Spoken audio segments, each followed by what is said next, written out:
Here in the 23rd part, B part of it, यहाँ पे हमें फंक्शन दिया हुआ है cos x to the power x and we need to differentiate it. तो सबसे पहले तो हम क्या करेंगे, अपने फंक्शन को वायलेट कर लेते हैं. अब यहाँ पे ये पावर में है x की, तो सिंप्लीफाई करना इतना इजी नहीं रहेगा हमारे लिए. तो हम क्या करेंगे, I will write it in terms of exponents. Exponents and log के फंक्शन इसको बना देते हैं. So this would be e to the power x would be there and cos x के साथ क्या आ जाएगा, log cos x would be there. अब यहाँ पे बात समझने वाली है कि इसको डेरिवेट कैसे करोगे. डेरिवेशन करते हैं इसकी. So we would have dy by dx, differentiate किया dy by dx आ गया हमारा. This term would remain as it is, क्योंकि हमें पता है e to the power x कैसा रहता है, हमेशा सेम ही रहता है. तो ये हमारा फंक्शन तो यही रहेगा. अब उसके बाद सेकेंड सिचुएशन में आप क्या करोगे, you would be taking the derivative of this whole value e to the power x log e cos x would be there. ठीक है, ये हो गया हमारा फर्स्ट पार्ट टू इट. अब इसका हम एक्सपेंशन करते हैं. So let's try to differentiate the whole function.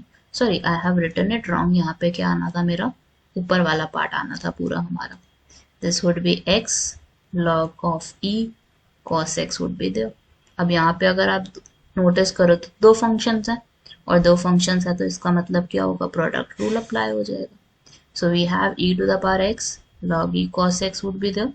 इसका डिफरेंशिएशन क्या होगा, here in this case let's say कि log e cos x as it is लिए और x का डिफरेंशिएशन लोगे तो it would be obviously 1. Plus का साइन पुट करोगे, then x as it is log e cos x का derivative लोगे. this is like 1 by cos x और cos x का differentiation is minus sin x and close the bracket. अब यहाँ पे ये होल वैल्यू है हमारे पास, this is nothing but y. In bracket आपके पास क्या आएगा, log e cos x is there, और ये वाली वैल्यू हमारी क्या हो जाएगी, sin x over cos x. It would be minus tan x. So we get the value as minus x tan x. So we can understand the whole derivative of this function would be y in terms of log e cos x minus x tan x would be there. और y की जगह आप क्या put कर सकते हो, यहाँ पे you can put cos x to the power x, क्योंकि वो हमारा एक्चुअल फंक्शन था.